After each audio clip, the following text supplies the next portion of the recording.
Lorsque les moniteurs cardiaques de Marcel s'affolèrent en pleine nuit, personne à l'hôpital de Grenoble n'aurait imaginé que la présence d'un lynx sauvage de 20 kilos sur sa poitrine en était la cause. Les infirmières qui accoururent dans la chambre se figèrent sur le seuil, les mains tremblantes devant leur bouche, témoins d'une fidélité si extraordinaire qu'elle les fit pleurer.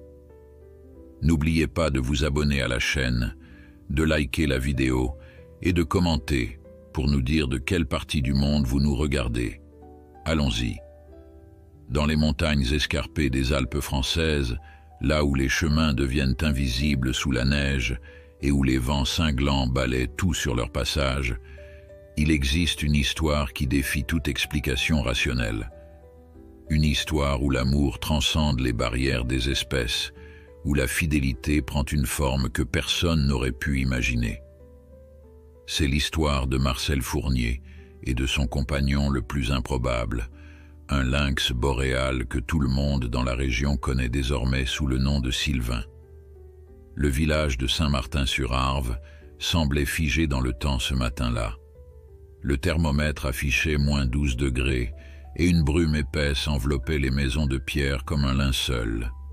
Seule la cheminée de la petite maison isolée de Marcel, à la lisière de la forêt, crachait une fumée régulière qui se dissipait dans l'air glacial.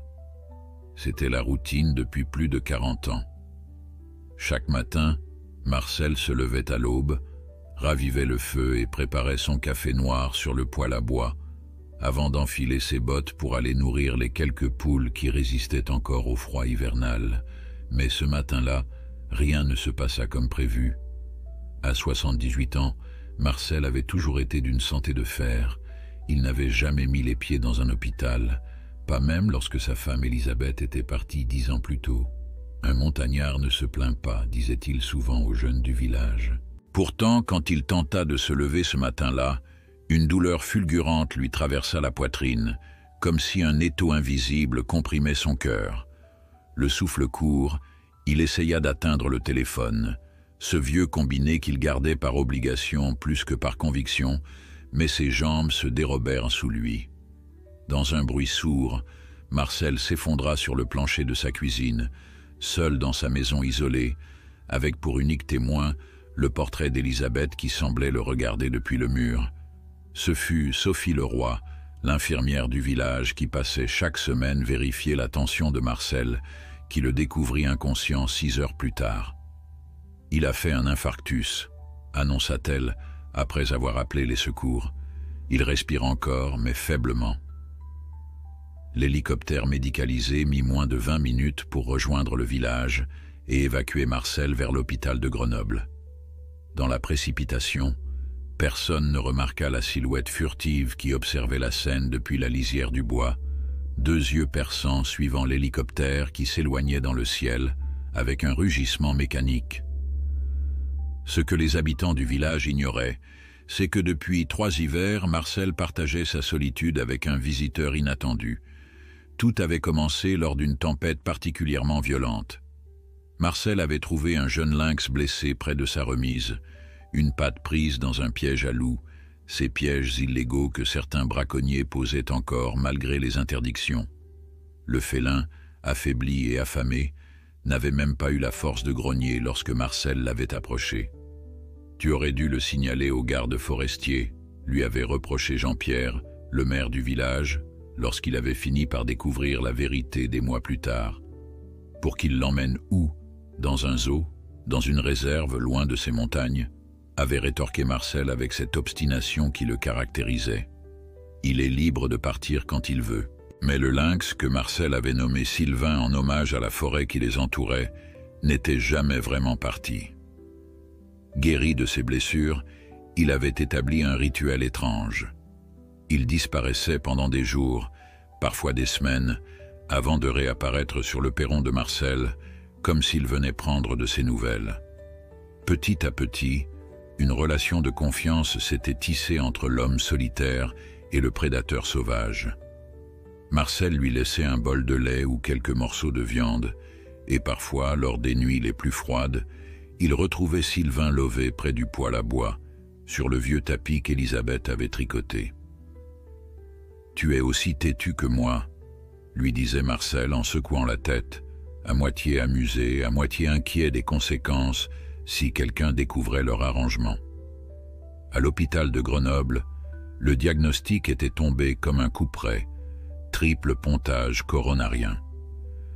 L'opération avait duré 6 heures et Marcel s'était réveillé dans l'unité de soins intensifs, entouré de machines bipantes et de tubes transparents qui serpentaient autour de lui comme des lianes aseptisées. « Vous avez eu beaucoup de chance », lui avait dit le chirurgien, un homme aux traits tirés et aux yeux bienveillants. Quelques heures de plus et nous n'aurions rien pu faire. Marcel avait hoché la tête faiblement, mais ses pensées étaient ailleurs. Qui s'occuperait de ses poules? Qui raviverait le feu dans son poêle pour que la maison ne gèle pas? Et surtout, qui laisserait un bol de lait pour Sylvain? Pendant ce temps, à Saint-Martin-sur-Arve, la vie continuait.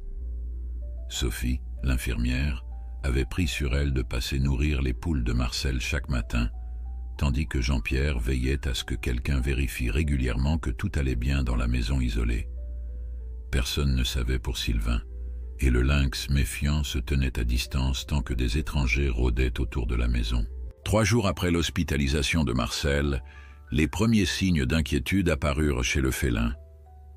Il tournait autour de la maison, mais l'odeur de Marcel n'y était plus fraîche.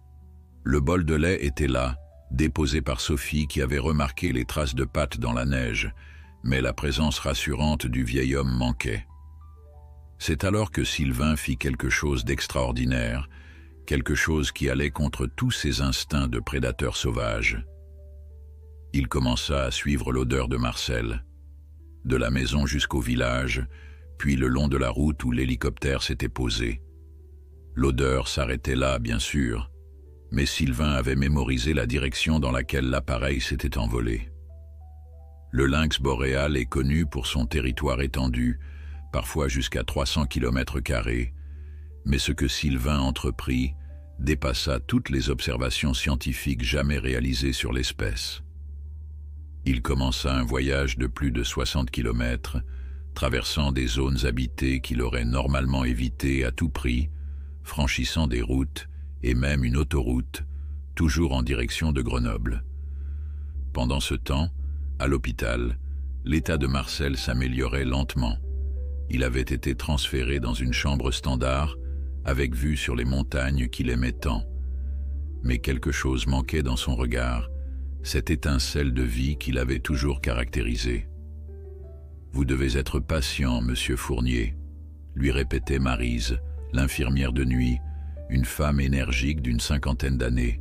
« Votre cœur a besoin de temps pour récupérer. » Marcel acquiesçait poliment, mais au fond de lui, il savait que ce n'était pas seulement son cœur qui souffrait. C'était son âme même qui dépérissait entre ces murs blancs et aseptisés, loin de ses montagnes, loin de sa routine, loin de ce lien improbable qu'il avait tissé avec la nature sauvage. Ce qu'il ignorait, c'est que ce lien était bien plus fort qu'il ne l'imaginait, et que la nature avait parfois des façons surprenantes de reprendre ses droits, même au cœur de la civilisation humaine. Le 5e jour après l'hospitalisation de Marcel, une série d'événements étranges commença à se produire dans les environs de Grenoble. Une famille qui pique-niquait près du lac de Laffrey, à mi-chemin entre Saint-Martin-sur-Arve et Grenoble, rapporta avoir aperçu ce qu'il pensait être un gros chat sauvage, traverser en trombe leur aire de repos. Le même jour, un conducteur de camion jura avoir évité de justesse un animal au pelage tacheté qui avait bondi devant son véhicule à la sortie du tunnel de Vorep. À chaque signalement, les gardes forestiers haussaient les épaules, sceptiques. Un lynx si près des zones urbaines? Improbable, disait-on, tout en notant consciencieusement les témoignages. Pourtant, chaque observation traçait une ligne presque droite en direction de Grenoble, comme si l'animal suivait un plan précis, une mission qui le guidait inexorablement vers la ville. Au même moment, dans sa chambre d'hôpital, Marcel luttait contre un ennemi invisible mais tout aussi redoutable que la maladie, l'ennui. Les journées se ressemblaient toutes, rythmées par les visites du personnel soignant, les repas insipides et les émissions de télévision qu'il regardait d'un œil distrait. « Vous devriez essayer de marcher un peu dans le couloir, monsieur Fournier », lui suggéra Émilie, une jeune infirmière aux cheveux cuivrés qui venait de commencer son service. « C'est important pour votre rétablissement. » Marcel acquiesça sans enthousiasme. Il avait passé sa vie à parcourir les sentiers escarpés de ces montagnes, et voilà qu'on lui proposait comme exploit de faire quelques pas dans un couloir stérile, au mur d'un blanc éclatant. Mais il se leva néanmoins, s'appuyant sur sa perfusion comme sur un bâton de randonnée improvisé, et entreprit sa promenade quotidienne. C'est lors d'une de ces déambulations sans joie qu'il surprit une conversation entre deux médecins qui discutaient près de la machine à café. « Tu as entendu parler de cet animal sauvage qu'on aurait aperçu aux abords de l'hôpital ?» demandait le plus jeune en remuant son café.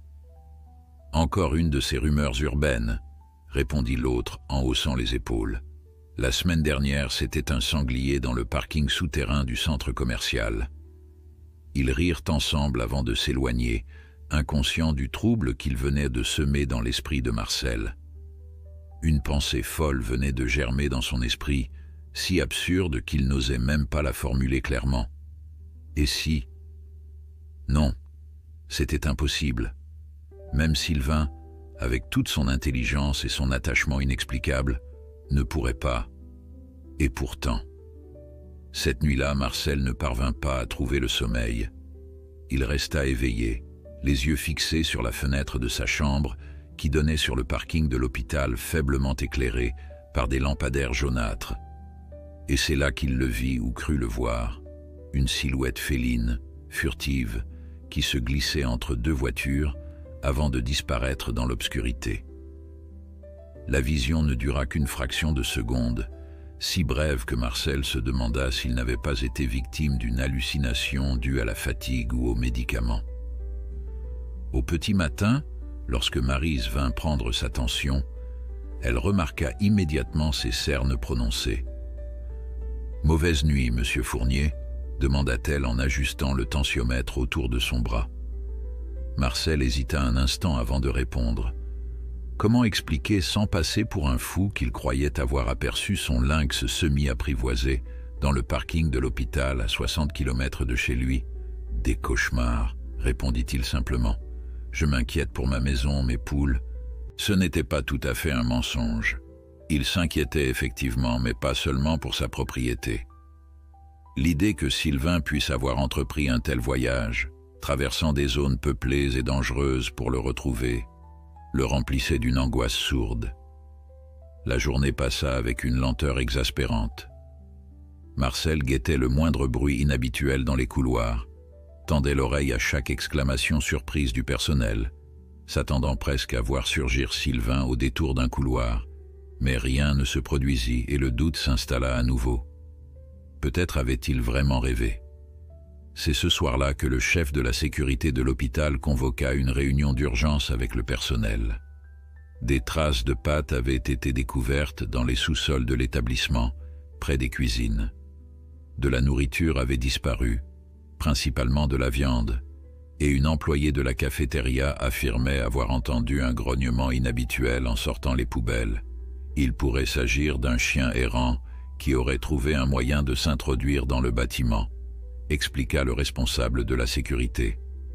Mais par mesure de précaution, nous allons renforcer la surveillance des accès secondaires et des sous-sols. L'information parvint aux oreilles de Marcel par l'intermédiaire d'Émilie, qui ne put s'empêcher de partager ce qu'elle considérait comme l'événement le plus excitant survenu à l'hôpital depuis des mois. Vous imaginez, monsieur Fournier? Un animal sauvage dans l'hôpital. Certains disent même que ce pourrait être un lynx, mais c'est ridicule, n'est-ce pas?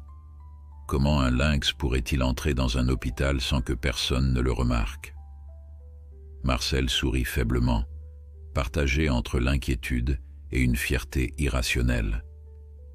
Si c'était bien Sylvain, et son intuition lui disait que c'était le cas, alors son ami à fourrure venait d'accomplir l'exploit le plus extraordinaire qu'il ait jamais entendu. Cette nuit-là, Marcel prit une décision. Si Sylvain était vraiment venu jusqu'ici pour lui, il ne pouvait pas rester passif, attendant que le félin soit capturé ou pire. Il devait agir, d'une façon ou d'une autre. Avec une détermination qu'il n'avait pas ressentie depuis son hospitalisation, il se leva silencieusement de son lit, déconnecta prudemment les moniteurs auxquels il était relié et se dirigea vers la fenêtre. Elle ne s'ouvrait que partiellement, pour des raisons de sécurité, mais suffisamment pour qu'il puisse passer son bras à l'extérieur. De sa table de chevet, il prit le morceau de poulet qu'il avait gardé de son dîner, enveloppé dans une serviette en papier. « Sylvain » murmura-t-il dans la nuit, en tenant le morceau de viande à l'extérieur. « Sylvain, mon vieux, si tu es là ». Le silence qui suivit sembla interminable. Puis, presque imperceptiblement d'abord, un bruissement dans les buissons en contrebas, 2 yeux reflétant la lumière des lampadaires, et enfin sortant de l'ombre comme un fantôme, la silhouette majestueuse et inconfondable d'un lynx boréal. Marcel sentit son cœur s'accélérer, non pas de peur, mais d'une émotion pure et intense qu'il n'avait pas ressentie depuis la mort d'Élisabeth. « Tu es venu » murmura-t-il, les larmes aux yeux. « Tu as vraiment traversé tout ce chemin pour moi. » Le félin s'approcha avec précaution, reniflant l'air dans lequel flottait l'odeur familière de Marcel. Puis, dans un mouvement d'une grâce inouïe, il bondit sur le rebord d'une poubelle, puis sur une avancée du bâtiment, se rapprochant de la fenêtre où Marcel tendait toujours le morceau de poulet. Leurs regards se croisèrent à travers la vitre entr'ouverte, et dans les yeux du lynx, Marcel crut lire le même soulagement qu'il ressentait lui-même. Sylvain était maigre, son pelage moins lustré qu'à l'ordinaire, témoignage des épreuves qu'il avait dû traverser pour arriver jusqu'ici, mais il était là, vivant, à portée de main. « Je ne peux pas te faire entrer par ici », dit doucement Marcel, comme si le félin pouvait comprendre chacun de ses mots. « Mais je vais trouver un moyen, je te le promets. » Il déposa le morceau de poulet sur le rebord extérieur, et Sylvain s'en saisit avec délicatesse avant de disparaître à nouveau dans l'obscurité, aussi silencieusement qu'il était apparu. Marcel retourna à son lit, reconnecta ses moniteurs avec des gestes précautionneux et s'allongea, le cœur plus léger qu'il ne l'avait été depuis son admission à l'hôpital. Il savait maintenant ce qu'il devait faire, même si cela impliquait de briser quelques règles et probablement quelques lois. Le lendemain matin, il commença à élaborer son plan. Chaque jour, il gardait une partie de ses repas, créant une petite réserve de nourriture pour Sylvain. Chaque nuit, il se levait discrètement pour nourrir le lynx à travers la fenêtre entr'ouverte. Et chaque fois, le félin était là, patient, attendant leur rendez-vous nocturne. Pendant ce temps, à Saint-Martin-sur-Arve, l'absence prolongée de Sylvain commençait à être remarquée, mais pas de la façon dont on aurait pu s'y attendre. C'est Jean-Pierre, le maire, qui en fit la première observation lors d'une visite à la maison de Marcel pour vérifier que tout était en ordre. « C'est étrange, » dit-il à Sophie qui l'accompagnait ce jour-là. « Vous vous souvenez des traces de pattes que nous avions l'habitude de voir autour de la maison? Elles ont disparu. » Sophie, occupée à remplir les mangeoires des poules, hocha la tête distraitement. Peut-être que l'animal a trouvé un autre territoire maintenant que Marcel n'est plus là. Mais Jean-Pierre n'était pas convaincu. Marcel m'avait parlé une fois d'un lynx qui rôdait dans les parages. Il disait que c'était son lynx, qu'il avait sauvé d'un piège à loups il y a quelques années. Je croyais que c'était juste une de ces histoires de vieux montagnards, mais... Un lynx apprivoisé? Sophie s'arrêta net, les sourcils froncés. C'est impossible, Jean-Pierre. Les lynx sont des animaux sauvages. Ils ne se laissent pas domestiquer comme des chats. Je n'ai pas dit qu'il était apprivoisé, corrigea Jean-Pierre. Plutôt qu'il y avait une sorte d'entente entre eux. Marcel le nourrissait parfois. Sophie s'apprêtait à répliquer quand son téléphone sonna. C'était l'hôpital de Grenoble qui l'appelait pour lui donner des nouvelles de Marcel. En tant qu'infirmière référente du village, Elle était le contact principal pour les questions médicales concernant les habitants. « Oui, je comprends », dit-elle après avoir écouté attentivement son interlocuteur. « Son état s'est stabilisé, c'est une bonne nouvelle. Une semaine de plus en observation avant d'envisager un transfert vers un centre de convalescence. Je vois. Non, il n'a pas de famille proche qui pourrait l'accueillir. » Après avoir raccroché, elle se tourna vers Jean-Pierre, le visage préoccupé. Marcel se remet bien de son opération, mais les médecins veulent le garder encore une semaine avant de l'envoyer en convalescence. Le problème, c'est qu'il commence à montrer des signes d'agitation. Il a tenté de se lever plusieurs fois pendant la nuit, et il refuse de prendre ses somnifères.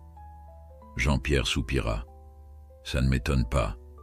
Marcel a toujours détesté être enfermé. Tu te souviens de la fois où il s'était cassé la jambe en ramassant des champignons? Il avait refusé d'aller à l'hôpital et s'était fabriqué une attelle lui-même. Sophie acquiesça, se rappelant parfaitement l'obstination légendaire du vieil homme. Le médecin m'a aussi parlé d'un comportement étrange. Marcel garde systématiquement une partie de ses repas, comme s'il faisait des provisions. Jean-Pierre et Sophie échangèrent un regard intrigué, mais ni l'un ni l'autre ne fit le lien avec la disparition simultanée des traces de pattes autour de la maison. À l'hôpital, Marcel avait affiné sa routine nocturne. Chaque soir, après le dernier tour des infirmières, généralement vers 22 heures, il se levait silencieusement, déconnectait ses moniteurs en prenant soin de ne pas déclencher d'alarme et se rendait à la fenêtre pour nourrir Sylvain. Le lynx, avec une ponctualité qui aurait fait pâlir d'envie certains humains, était toujours au rendez-vous. Ce qui avait commencé comme un simple échange de nourriture s'était transformé en un rituel de plus en plus élaboré. Marcel parlait doucement à Sylvain, lui racontant sa journée, les progrès de sa convalescence, les petites anecdotes de l'hôpital. Le félin, perché sur l'avancée du bâtiment, l'écoutait avec une attention qui semblait presque humaine, ses oreilles touffues pivotant pour capter chaque mot. « Tu sais, Sylvain, » murmura Marcel lors de leur 10e rencontre nocturne, « j'ai appris aujourd'hui qu'ils envisagent de me transférer dans un centre de convalescence la semaine prochaine.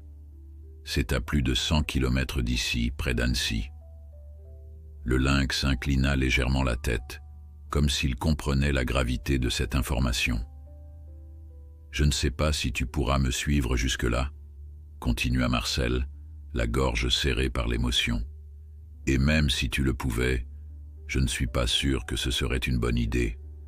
Tu as déjà parcouru un chemin incroyable pour me retrouver ici, et je ne supporterai pas qu'il t'arrive malheur à cause de moi. » Sylvain émit un son doux, presque un ronronnement, et étira une patte comme pour toucher la main de Marcel à travers l'ouverture de la fenêtre. « Je sais, mon ami, » sourit tristement le vieil homme. « Moi aussi, je voudrais que les choses soient différentes. » C'est alors qu'une idée folle germa dans l'esprit de Marcel. Une idée si audacieuse, si contraire à toutes les règles, qu'il hésita même à la considérer.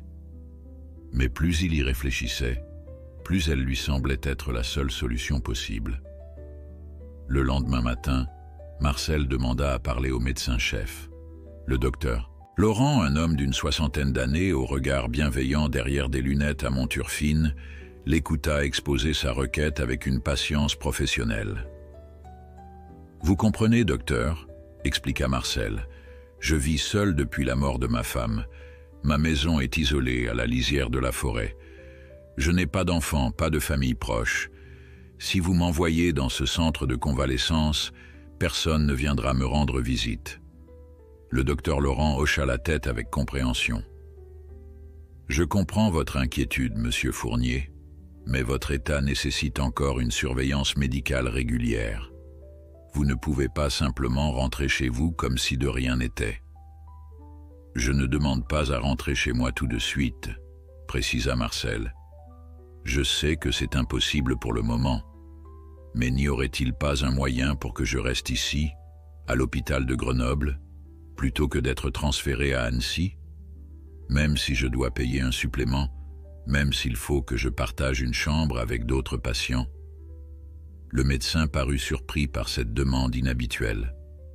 La plupart des patients étaient impatients de quitter l'hôpital, pas d'y rester plus longtemps que nécessaire. Puis-je vous demander pourquoi cet attachement soudain à notre établissement, Monsieur Fournier? Je doute que ce soit pour notre cuisine. Marcel hésita. Il ne pouvait évidemment pas révéler la véritable raison de sa requête, qu'un lynx sauvage l'attendait chaque soir sous sa fenêtre et qu'il craignait de le perdre s'il changeait d'établissement. « Disons que je me suis habitué au personnel ici, » répondit-il finalement. « Mademoiselle Émilie, Madame Maryse, elles prennent bien soin de moi. À mon âge, les nouveaux visages, les nouvelles routines, c'est difficile. » Le docteur Laurent l'observa par-dessus ses lunettes, sceptique mais pas insensible à la détresse évidente du vieil homme. « Je vais voir ce que je peux faire, » concéda-t-il finalement. « Nous avons quelques lits disponibles dans l'aile gériatrique. Ce n'est pas aussi confortable que le centre de convalescence, mais si c'est vraiment ce que vous souhaitez... » Marcel sentit un poids immense se lever de sa poitrine. « Merci, docteur. Vraiment, merci infiniment. » Cette petite victoire renforça sa détermination. Si le personnel médical pouvait faire preuve de flexibilité pour son bien-être, peut-être pourrait-il les convaincre d'autres accommodements plus non conventionnels. Pendant les jours qui suivirent, Marcel redoubla d'efforts pour se montrer sous son meilleur jour. Il suivait scrupuleusement son programme de rééducation, prenait ses médicaments sans protester, se montrait agréable et coopératif avec tout le personnel. Émilie, la jeune infirmière aux cheveux cuivrés, fut particulièrement touchée par ce changement d'attitude. « Vous semblez de bien meilleure humeur ces derniers temps, Monsieur Fournier, » observa-t-elle en l'aidant à marcher dans le couloir. « Est-ce parce que vous allez rester avec nous plutôt que d'aller au centre de convalescence ?» Marcel lui adressa un sourire complice. « Disons que j'ai trouvé une raison de me battre, mademoiselle Émilie. » « Une raison? Quelque chose dont vous aimeriez me parler ?» Marcel hésita. Pouvait-il se confier à cette jeune femme au regard franc et à l'esprit ouvert? Risquait-il de compromettre ses rencontres nocturnes avec Sylvain s'il révélait leurs secrets? « Peut-être un jour, » répondit-il énigmatiquement, « quand le moment sera venu. » Ce moment arriva plus tôt qu'il ne l'avait prévu, et d'une manière qu'il n'aurait jamais imaginée. Ce fut lors d'une nuit particulièrement froide, alors que la pluie battait contre les vitres de l'hôpital, que tout bascula. Marcel s'était levé comme à son habitude pour nourrir Sylvain, mais ce soir-là, quelque chose était différent. Le lynx semblait agité, tournant nerveusement sur l'avancée du bâtiment, ses yeux scannant constamment les alentours comme s'il percevait un danger invisible au sens humain. « Qu'est-ce qui ne va pas, mon vieux ?» murmura Marcel, inquiet par ce comportement inhabituel. C'est alors qu'il entendit des voix dans le couloir. À cette heure tardive, c'était inhabituel.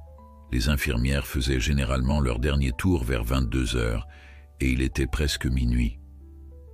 Marcel tendit l'oreille et distingua des bribes de conversation.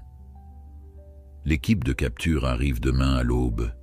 Dispositif de piégeage autour du bâtiment, tranquillisant près. Le sang de Marcel se glaça dans ses veines.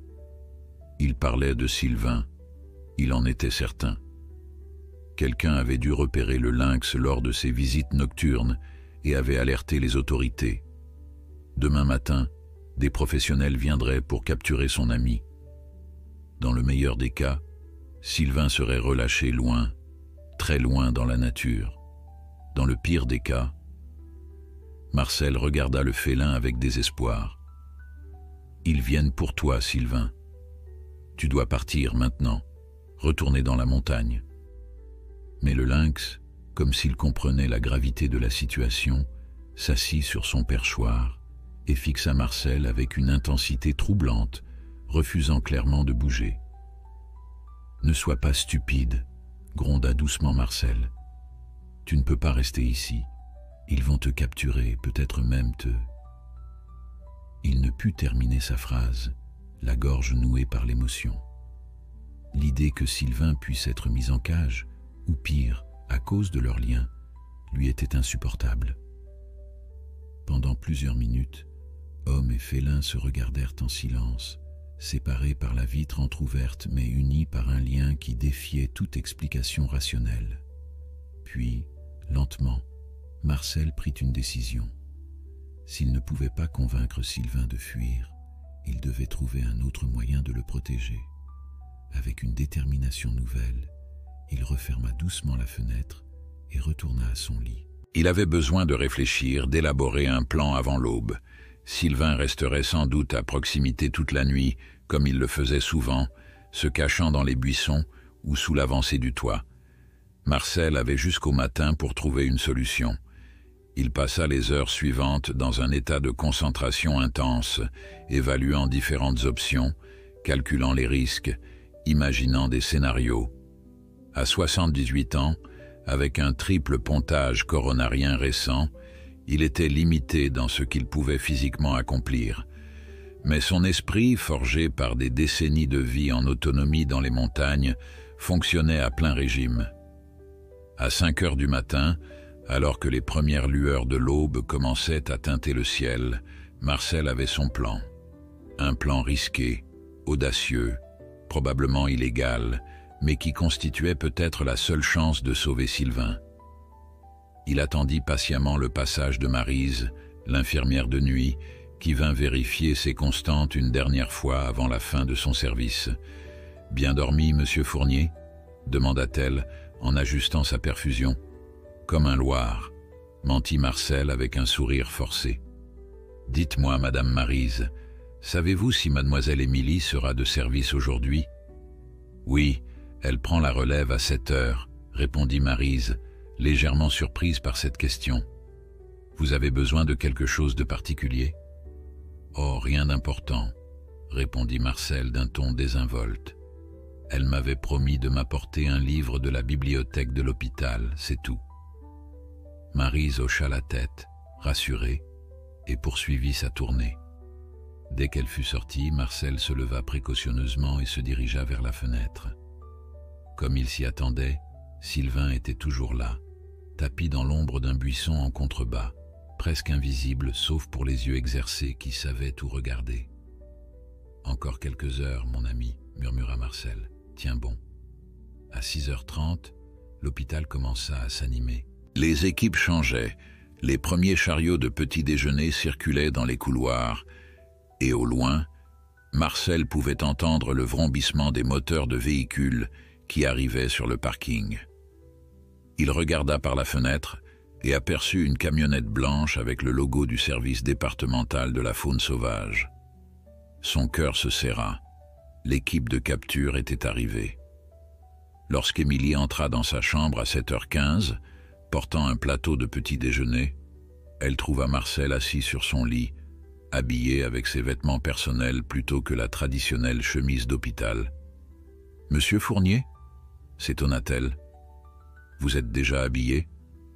Marcel lui adressa son sourire le plus charmant, celui qui creusait des fossettes dans ses joues burinées par le soleil et les intempéries.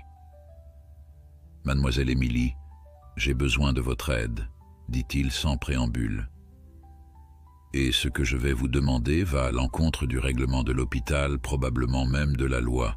Je comprendrais parfaitement que vous refusiez. » La jeune infirmière le regarda avec stupéfaction, son plateau toujours dans les mains. « De quoi parlez-vous, monsieur Fournier ?» Marcel prit une profonde inspiration.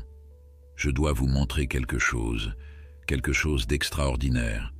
Mais d'abord, j'ai besoin de savoir si je peux vous faire confiance, vraiment vous faire confiance. » Émilie hésita, déchirée entre sa curiosité, son affection pour ce patient pas comme les autres, et son devoir professionnel. Finalement, elle déposa le plateau sur la table de chevet et s'assit sur la chaise à côté du lit. « Je vous écoute, » dit-elle simplement. Marcel lui raconta alors toute l'histoire, comment il avait sauvé Sylvain d'un piège à loup 3 ans plus tôt, comment le félin était revenu régulièrement à sa cabane, comment un lien inexplicable s'était tissé entre eux. Il lui parla de son infarctus, de son hospitalisation et de l'incroyable voyage que Sylvain avait entrepris pour le retrouver. « Il est dehors en ce moment même, » conclut Marcel, « et des hommes sont venus pour le capturer. Je ne peux pas laisser cela arriver, mademoiselle Émilie, pas après tout ce qu'il a traversé pour moi. » Émilie resta silencieuse un long moment, digérant cette histoire invraisemblable. Son regard allait de Marcel à la fenêtre, puis revenait à Marcel. « Vous me demandez de croire qu'un lynx sauvage a parcouru 60 kilomètres pour vous retrouver, et qu'il vient chaque nuit sous votre fenêtre? Je sais que c'est difficile à croire, admit Marcel. Si j'étais à votre place, je penserais probablement que ce vieux montagnard a perdu la raison. Mais je vous jure que c'est la vérité. Et si vous m'aidez, je peux vous le prouver. » Quelque chose dans l'intensité du regard de Marcel, dans la sincérité vibrante de sa voix, ébranla les certitudes d'Émilie. Elle se leva et s'approcha de la fenêtre, scrutant les buissons en contrebas. « Je ne vois rien, dit-elle finalement. Il se cache bien, expliqua Marcel. C'est un prédateur après tout. Mais il est là, j'en suis certain. » Émilie se tourna vers lui, les bras croisés. « Admettons que je vous crois. Que voulez-vous que je fasse exactement ?» Le visage de Marcel s'illumina d'espoir. « J'ai besoin que vous m'aidiez à faire entrer Sylvain dans l'hôpital. »« Quoi ?» s'exclama Émilie abasourdie. « C'est de la folie. Un lynx dans un hôpital? C'est dangereux, c'est contre tous les règlements, c'est la seule solution. » L'interrompit doucement Marcel. « Écoutez-moi. L'équipe de capture va fouiller les environs de l'hôpital. Ils ont probablement déjà installé des pièges. Sylvain n'a nulle part où aller. Si nous le faisons entrer juste pour une journée ou deux, le temps que les recherches se calment, nous pourrons ensuite trouver un moyen de le ramener discrètement dans la montagne. » Émilie secoua la tête, incrédule. « Et où proposez-vous de cacher un lynx de 20 kilos dans un hôpital rempli de patients et de personnel? »« Ici même, » répondit Marcel en désignant sa chambre. « Je suis dans une chambre individuelle maintenant. La porte peut être fermée. Sylvain est habitué à ma présence. Il restera calme si je suis avec lui. Personne ne saura qu'il est là. Sauf moi, » fit remarquer Émilie. « Et quiconque entrerait dans cette chambre pour n'importe quelle raison. »« C'est pourquoi j'ai besoin de votre aide, » insista Marcel. « Vous pourriez m'aider à limiter les visites, à expliquer que j'ai besoin de repos, à détourner l'attention. » Émilie passa une main dans ses cheveux, clairement tiraillés. D'un côté, ce que Marcel proposait était complètement irresponsable, potentiellement dangereux, et mettrait certainement fin à sa carrière si elle était découverte. D'un autre côté, l'histoire de cet homme et de son lynx la touchait profondément, et l'idée que ce lien extraordinaire puisse être brutalement rompu lui serrait le cœur. « Laissez-moi réfléchir, » dit-elle finalement. « Je ne vous promets rien, mais laissez-moi réfléchir. » Émilie quitta la chambre, promettant à Marcel de revenir dans 1 heure avec sa décision. Cette heure fut pour le vieil homme la plus longue de son existence. Assis près de la fenêtre, il observait avec angoisse les hommes en uniforme qui commençaient à déployer leur matériel autour de l'hôpital, cages de capture, appâts, équipements de pistage. Certains portaient même des fusils à fléchettes tranquillisantes.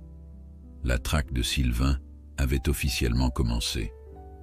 Lorsque la porte de sa chambre s'ouvrit à nouveau, Marcel se retourna vivement, le cœur battant.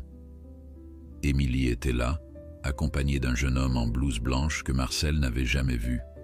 « Monsieur Fournier, » dit Émilie d'une voix calme mais déterminée, « je vous présente Julien.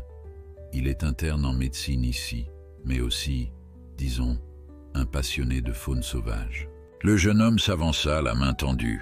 « Émilie m'a raconté votre histoire, monsieur Fournier. C'est extraordinaire. » Marcel hésita, jetant un regard incertain à Émilie. « Vous lui avez tout dit ?»« J'avais besoin d'aide, d'un allié, » expliqua-t-elle. « Et Julien est la personne la plus digne de confiance que je connaisse. En plus, Il a travaillé comme bénévole dans une réserve naturelle pendant ses études. Il connaît les lynx. J'ai aidé à suivre plusieurs spécimens dans les Vosges, précisa Julien. Jamais je n'ai entendu parler d'un cas comme le vôtre, mais je n'ai aucune raison de douter de votre parole. Si ce lynx a vraiment parcouru une telle distance pour vous retrouver, c'est un phénomène qui mérite d'être protégé, pas détruit. Marcel serra la main tendue, sentant un nouvel espoir naître en lui. « Alors, vous allez m'aider » Émilie et Julien échangèrent un regard, puis hochèrent la tête en même temps. « Nous avons un plan » annonça Émilie. « Mais c'est risqué, et nous aurons tous les trois besoin de garder notre sang-froid. » Le plan, élaboré par Julien et Émilie pendant leur pause café, était aussi simple qu'audacieux. Julien avait accès à l'entrée de service située à l'arrière de l'hôpital, celle qu'empruntaient les fournisseurs pour livrer les équipements médicaux et les produits pharmaceutiques. À cette heure matinale, l'équipe de capture se concentrait sur la façade principale et les côtés du bâtiment, négligeant temporairement l'arrière, considéré comme moins susceptible d'abriter un animal sauvage en raison du va-et-vient constant. Le problème, expliqua Julien, c'est d'attirer votre lynx jusqu'à cette entrée sans que personne ne le remarque, puis de le faire passer par les couloirs de service jusqu'à votre chambre. Sylvain me suivra, affirma Marcel avec conviction. Si je l'appelle, il viendra. Ce n'est pas aussi simple, objecta Émilie. Vous ne pouvez pas sortir de l'hôpital dans votre état. Et même si nous vous aidions à le faire, vous seriez immédiatement repéré par l'équipe de capture. Marcel réfléchit intensément, puis son visage s'éclaira. « Mes vêtements », dit-il en désignant la petite armoire où étaient rangés les habits qu'il portait le jour de son admission. « Sylvain connaît mon odeur. Si vous prenez ma veste et que vous l'utilisez pour l'attirer, ça pourrait fonctionner, » acquiesça Julien. Les lynx ont un odorat extrêmement développé. S'il est aussi attaché à vous que vous le dites, il pourrait suivre votre odeur jusqu'à l'entrée de service. Pendant ce temps, continua Émilie, je m'occuperai de sécuriser le parcours depuis cette entrée jusqu'à votre chambre. Il y a un ascenseur de service que le personnel utilise rarement. Si nous chronométrons bien nos mouvements, nous pourrions réussir à faire entrer votre ami sans que personne ne s'en aperçoive. Marcel les regarda tour à tour, ému par leur volonté de l'aider malgré les risques évidents. « Je ne sais pas comment vous remercier. Vous nous remercierez quand tout sera terminé, » l'interrompit doucement Émilie. « Pour l'instant, concentrons-nous sur notre mission. Julien va prendre votre veste et essayer de localiser Sylvain. Pendant ce temps, je vais préparer le terrain ici.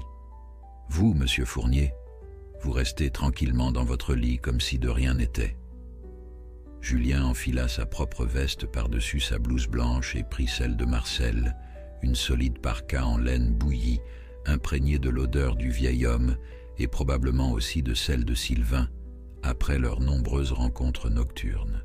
« Où avez-vous vu Sylvain pour la dernière fois exactement ?» demanda-t-il. Marcel lui indiqua l'emplacement précis, un bosquet de buissons au pied du bâtiment, légèrement à droite de sa fenêtre. Puis Julien disparut, laissant Marcel et Émilie dans un silence chargé d'appréhension. « Vous êtes sûr que nous pouvons lui faire confiance ?» demanda Marcel, incapable de dissimuler son inquiétude. « Absolument », répondit Émilie sans hésitation. « Julien a un cœur en or.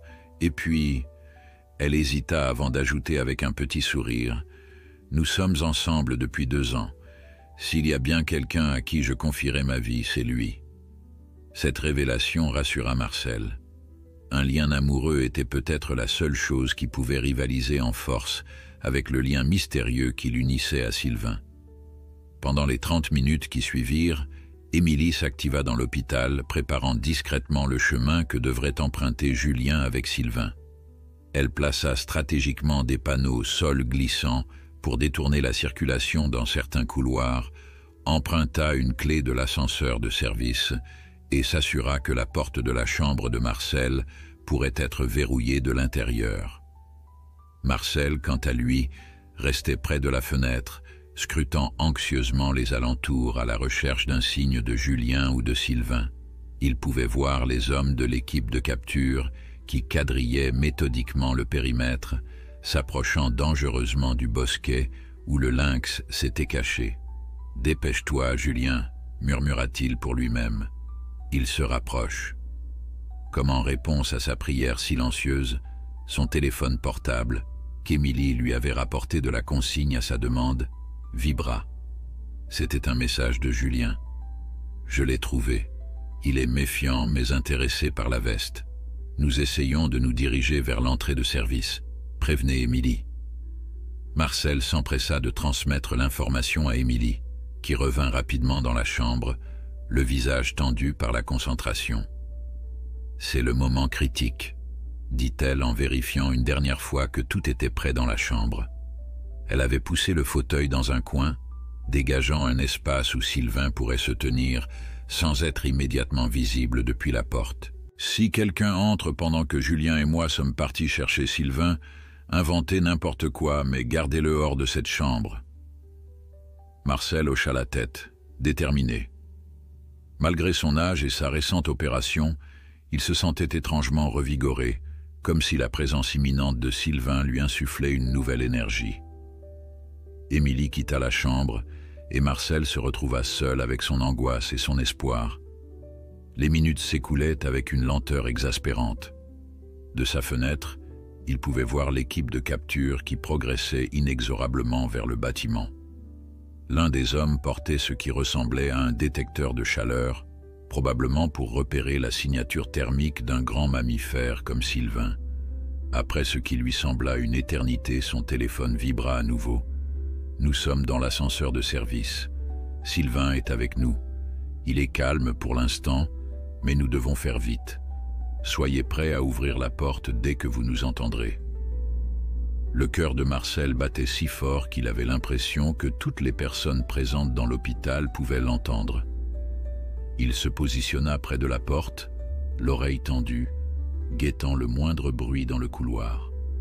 Enfin, il entendit des pas rapides et discrets, puis 3 petits coups secs contre sa porte, le signal convenu. Il ouvrit immédiatement, et ce qu'il vit lui coupa le souffle. Julien était là, tenant sa veste maintenant déployée comme un écran, et derrière ce paravent improvisé, presque invisible aux regards indiscrets, se tenait Sylvain. Le lynx, maigre mais majestueux, ses yeux d'ambre fixés sur Marcel avec une intensité presque surnaturelle. « Vite, entrez !»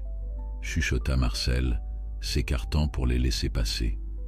Julien s'avança, maintenant toujours la veste comme un bouclier, et Sylvain le suivit, son corps souple se faufilant dans l'ouverture avec une grâce silencieuse. Émilie, qui montait la garde quelques mètres plus loin dans le couloir, les rejoignit rapidement et ferma la porte derrière eux, tournant discrètement la clé dans la serrure.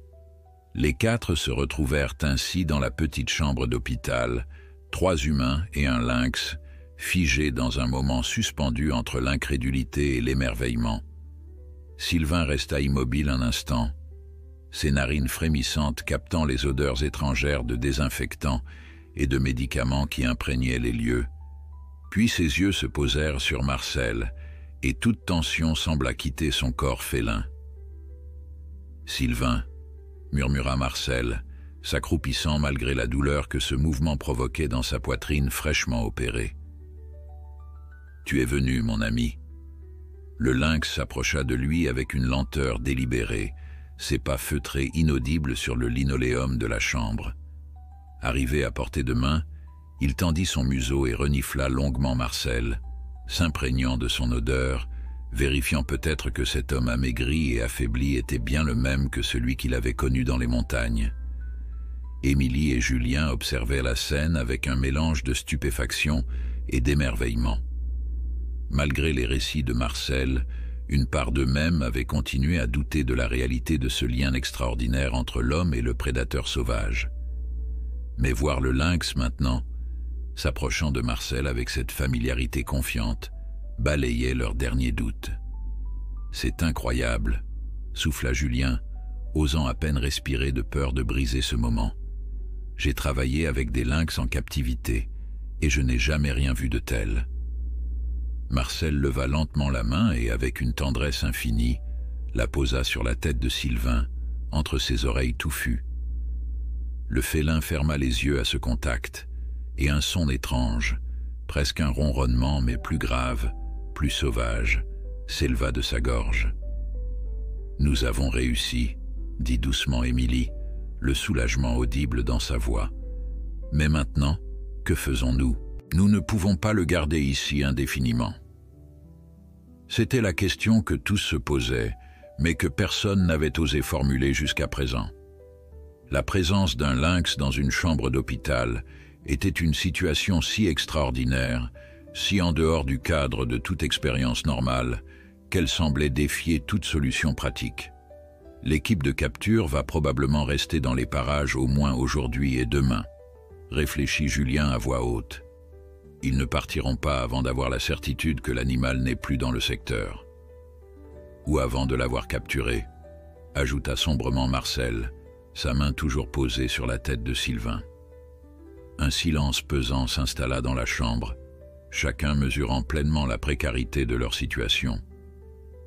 Si Sylvain était découvert ici, les conséquences seraient désastreuses, non seulement pour le lynx, qui serait certainement considéré comme un danger et traité en conséquence, mais aussi pour Marcel, Émilie et Julien, qui risquaient des poursuites pour avoir mis en danger la sécurité de l'hôpital.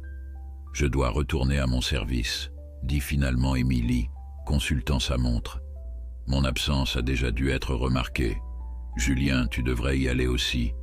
Moins nous agissons de façon suspecte, mieux ce sera. » Julien acquiesça à contre-cœur. « Vous avez raison. Monsieur Fournier, pensez-vous pouvoir gérer la situation seul pendant quelques heures ?» Marcel hocha la tête avec assurance. « Sylvain et moi, nous comprenons.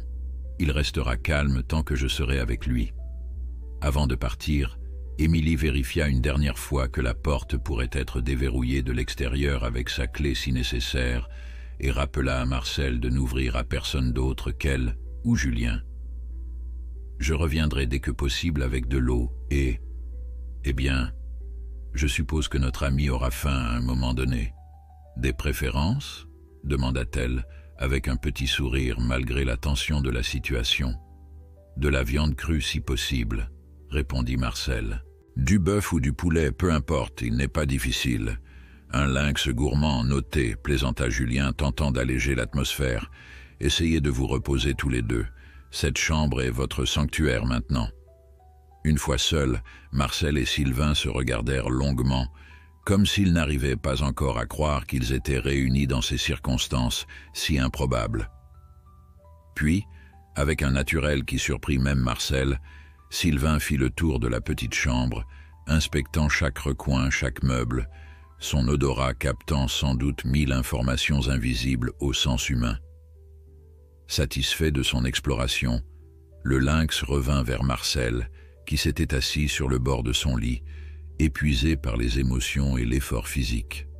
Avec une délicatesse étonnante pour un prédateur de sa taille, Sylvain sauta sur le lit et s'allongea à côté de Marcel, son corps chaud pressé contre la hanche du vieil homme. « Tu sais que ce n'est pas ta place », murmura Marcel, mais sans conviction, sa main caressant automatiquement le pelage tacheté de son ami. « Qu'est-ce que diraient les infirmières si elles te voyaient là ?» Comme en réponse à cette question rhétorique, Sylvain posa sa tête sur ses pattes avant et ferma les yeux, visiblement décidé à rattraper le sommeil perdu pendant ces nuits de veille sous la fenêtre de Marcel. Le vieil homme sourit, touché par cette confiance absolue. Dans son état naturel, un lynx était perpétuellement sur ses gardes, ses sens toujours en alerte, prêt à réagir au moindre danger. Voir Sylvain s'endormir ainsi, vulnérable, dans cet environnement étranger et potentiellement hostile, uniquement parce qu'il était à ses côtés, était peut-être la preuve la plus éclatante de leur lien extraordinaire. Marcel se renversa doucement contre ses oreillers, attentif à ne pas déranger le félin, et ferma les yeux à son tour. La tension des dernières heures, plus intense que jamais, L'angoisse de savoir Sylvain en danger et le stress de l'opération clandestine avaient épuisé ses réserves d'énergie déjà limitées par sa convalescence. Un repos lui ferait le plus grand bien. Il s'endormit ainsi, une main posée sur le flanc de Sylvain, bercé par le rythme régulier de la respiration du lynx. Pour la première fois depuis son hospitalisation, son sommeil fut profond et paisible, sans les cauchemars qu'il avait hantés les nuits précédentes. C'est le bruit discret d'une clé dans la serrure qui le réveilla quelques heures plus tard.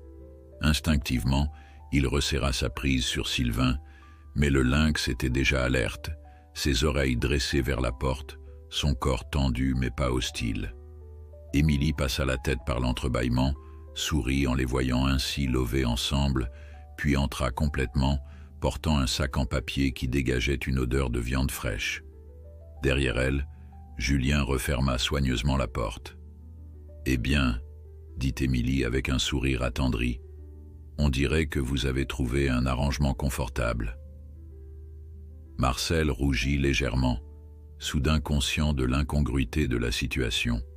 Un lynx sauvage allongé sur un lit d'hôpital comme un vulgaire chat domestique. Il a décidé que c'était l'endroit le plus sûr, expliqua-t-il embarrassé. Et il a probablement raison, approuva Julien. La dernière place où quelqu'un penserait à chercher un lynx sauvage est sur un lit d'hôpital. Comment s'est passée cette première heure de cohabitation? Paisiblement, répondit Marcel. Nous avons tous les deux rattrapé un peu de sommeil. Émilie sortit du sac en papier plusieurs barquettes contenant des morceaux de viande crue. J'ai réussi à convaincre le chef des cuisines de me donner ces restes, prétendant que c'était pour un projet scientifique. Ce n'est pas tout à fait un mensonge si on y réfléchit bien. Elle déposa les barquettes au sol dans un coin de la chambre, et Sylvain, après un regard interrogateur vers Marcel comme pour demander la permission, sauta gracieusement du lit et s'approcha de la nourriture. Il renifla chaque morceau avec attention avant de commencer à manger, ses puissantes mâchoires découpant la viande avec une efficacité impressionnante. Pendant que le lynx se restaurait, Émilie et Julien mirent Marcel au courant des derniers développements. L'équipe de capture avait passé la journée à fouiller les environs de l'hôpital sans succès, installant des pièges et des caméras de surveillance dans les zones boisées adjacentes. Leur présence avait suscité la curiosité du personnel et des patients, donnant lieu à toutes sortes de rumeurs.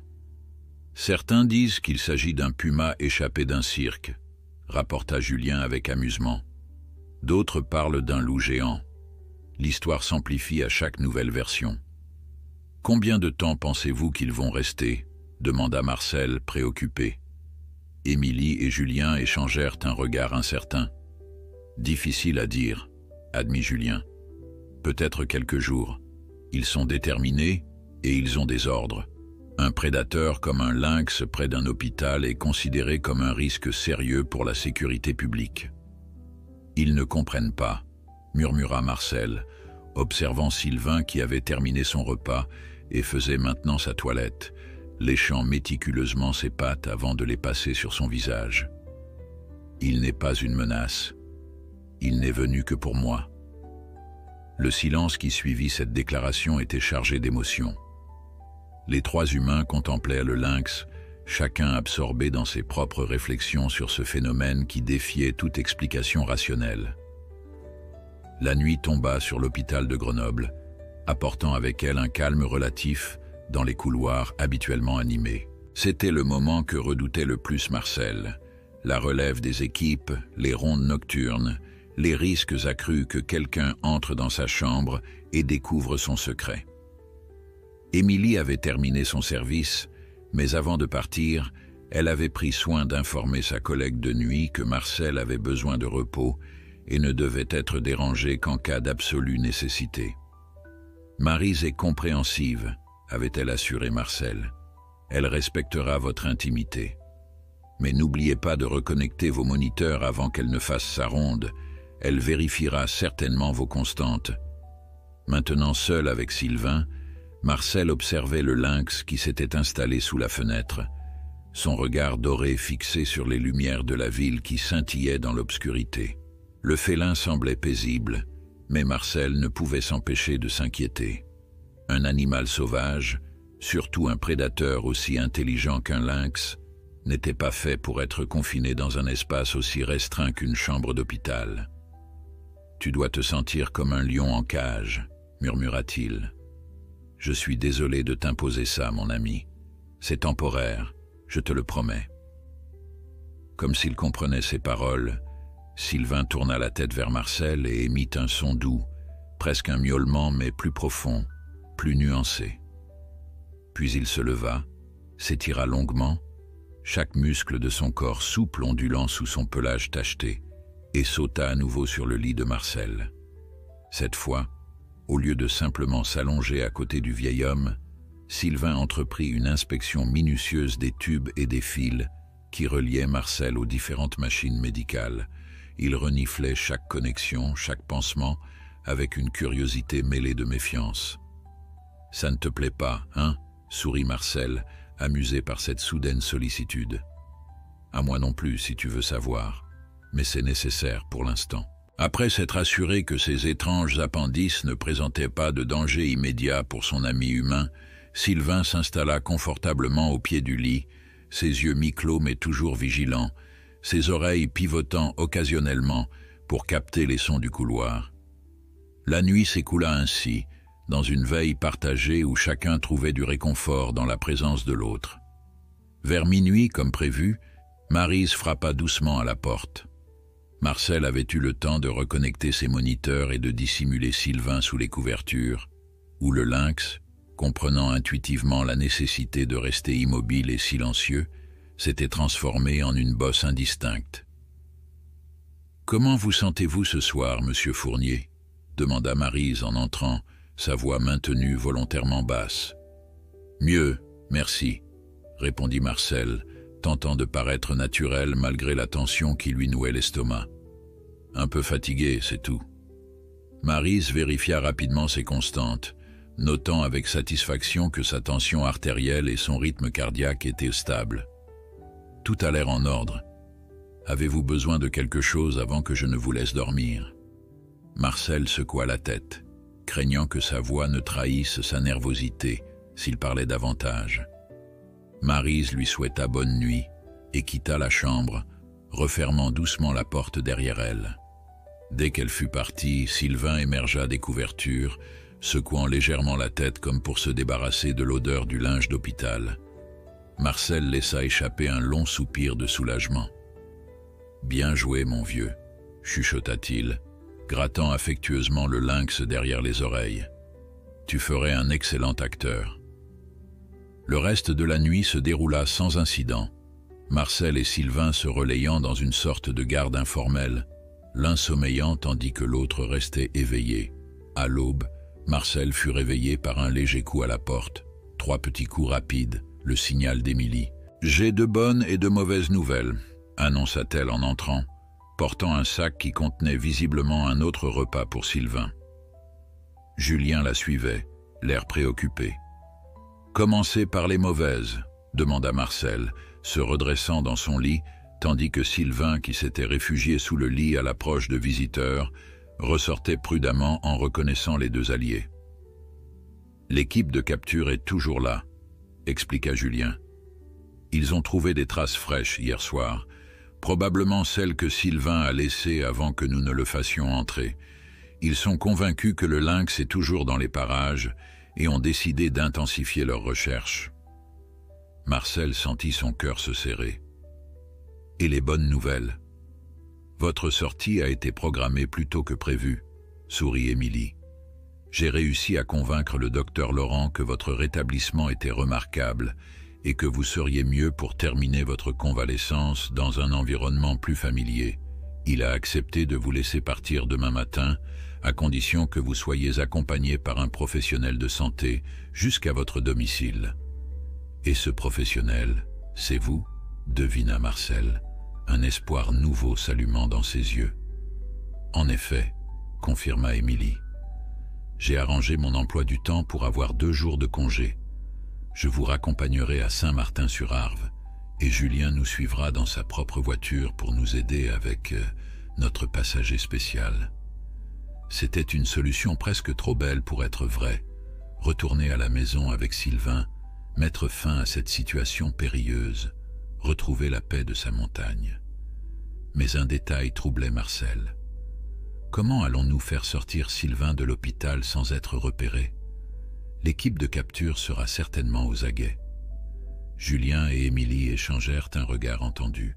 « Nous avons un plan », annonça Julien.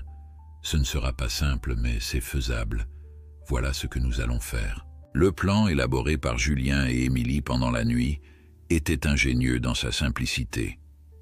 Julien avait accès à une ambulance vétérinaire, un véhicule utilisé pour transporter les animaux blessés récupérés par les gardes forestiers jusqu'à la clinique vétérinaire universitaire où il effectuait parfois des stages. Avec l'aide d'un ami travaillant au service de la faune, il pourrait l'emprunter sous prétexte d'une urgence. « Nous vous ferons sortir de l'hôpital en fauteuil roulant comme prévu pour tout patient sortant », expliqua Émilie. « Mais au lieu de vous diriger vers le parking principal, nous prendrons le chemin de service qui mène à l'arrière du bâtiment, où Julien nous attendra avec l'ambulance vétérinaire. »« Et Sylvain ?» demanda Marcel, jetant un œil au lynx qui écoutait leur conversation avec une attention presque humaine. « C'est là que ça devient délicat, » admit Julien. « Nous devrons le transporter jusqu'à l'ambulance sans être vus. J'ai apporté ceci. » Il sortit de son sac à dos une grande cage de transport, le genre utilisé pour déplacer des chiens de taille moyenne. Marcel fronça les sourcils, doutant que Sylvain accepte volontairement d'être enfermé dans un espace aussi confiné. « Je sais que ce n'est pas idéal », s'excusa Julien, notant l'expression de Marcel. « Mais c'est juste pour le trajet de la chambre à l'ambulance. Une fois à l'intérieur du véhicule, il pourra se déplacer librement. » Marcel se tourna vers Sylvain qui observait la cage avec une méfiance évidente. « Qu'en penses-tu, mon ami? Un court moment de désagrément pour retrouver ta liberté? C'est un marché équitable, non ?» À la surprise de tous, y compris de Marcel, Sylvain s'approcha de la cage, la renifla minutieusement, puis, comme s'il avait pris sa décision, se glissa à l'intérieur et s'y assit, regardant les trois humains avec ce qui ressemblait à de la résignation. « C'est incroyable », murmura Julien, abasourdi. « Il comprend vraiment ce que nous disons ? » « Pas les mots, peut-être, » répondit doucement Marcel, « mais certainement les intentions. Sylvain a toujours été exceptionnellement perceptif. » Émilie referma doucement la porte de la cage, laissant Sylvain s'habituer à la sensation d'être enfermé. Le lynx resta calme, ses yeux fixés sur Marcel comme pour puiser du courage dans cette connexion. « Nous devrions le laisser sortir maintenant, » suggéra Marcel après quelques minutes. Il a prouvé qu'il accepterait la cage quand le moment sera venu, inutile de le stresser davantage. Julien acquiesça et ouvrit la cage. Sylvain en sortit sans précipitation, retournant immédiatement aux côtés de Marcel, comme pour confirmer que leur pacte tenait toujours. « Le plus difficile sera de synchroniser nos mouvements demain, » reprit Émilie, revenant aux aspects pratiques du plan. « Votre sortie est prévue à 10 heures. Julien sera en position avec l'ambulance dès 9h30. Je viendrai vous chercher avec un fauteuil roulant et nous aurons environ 5 minutes pour faire le trajet jusqu'au véhicule sans être repérés. » « Et l'équipe de capture ?» s'inquiéta Marcel. « D'après ce que j'ai entendu, ils concentrent leurs efforts sur le bois adjacent à l'hôpital, » répondit Julien. « Ils sont persuadés que le lynx s'y cache. Si nous sommes discrets et rapides, nous devrions pouvoir éviter toute confrontation. » La journée s'écoula avec une lenteur exaspérante pour Marcel. Chaque bruit dans le couloir le faisait sursauter. Chaque pas s'approchant de sa porte lui semblait annoncer une catastrophe imminente. Sylvain, quant à lui, affichait un calme olympien, alternant entre des siestes sur le lit et de longues périodes d'observation par la fenêtre, son regard fixé sur les allées et venues de l'équipe de capture en contrebas. En fin d'après-midi, un incident vint perturber leur attente. Un homme en uniforme, portant l'insigne du service départemental de la faune sauvage, se présenta à l'accueil de l'étage. De son lit, Marcel pouvait entendre la conversation entre l'homme et la réceptionniste. Nous effectuons une vérification de routine dans tout l'hôpital, expliquait l'homme d'une voix autoritaire. Le lynx que nous recherchons pourrait s'être introduit dans le bâtiment. Dans l'hôpital, la voix de la réceptionniste trahissait son incrédulité. C'est absurde. Comment un animal sauvage pourrait-il entrer ici sans être remarqué? Ces animaux sont extrêmement furtifs, madame, et celui-ci semble particulièrement déterminé. Nous avons retrouvé des traces qui mènent directement à l'entrée de service. Marcel sentit son sang se glacer. Ils avaient suivi la piste de Sylvain jusqu'à l'hôpital. Il jeta un regard alarmé au lynx qui, percevant sa tension, s'était redressé, tous sans en alerte. « Que voulez-vous exactement ?» demandait maintenant la réceptionniste, clairement peu encline à coopérer. « Simplement vérifier les locaux techniques, les zones de stockage, les endroits où un animal pourrait se cacher.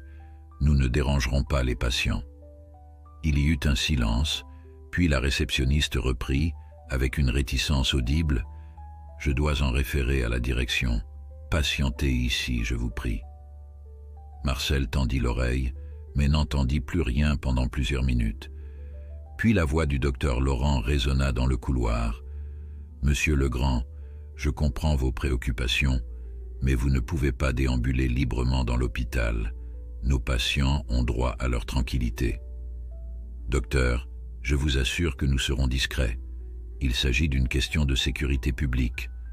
Un lynx n'est pas un animal domestique, c'est un prédateur sauvage.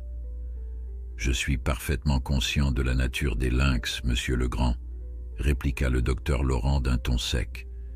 Mais je suis également responsable du bien-être de mes patients. Voici ce que je vous propose. Vous pouvez inspecter les zones communes et techniques, accompagné en permanence par un membre de notre service de sécurité.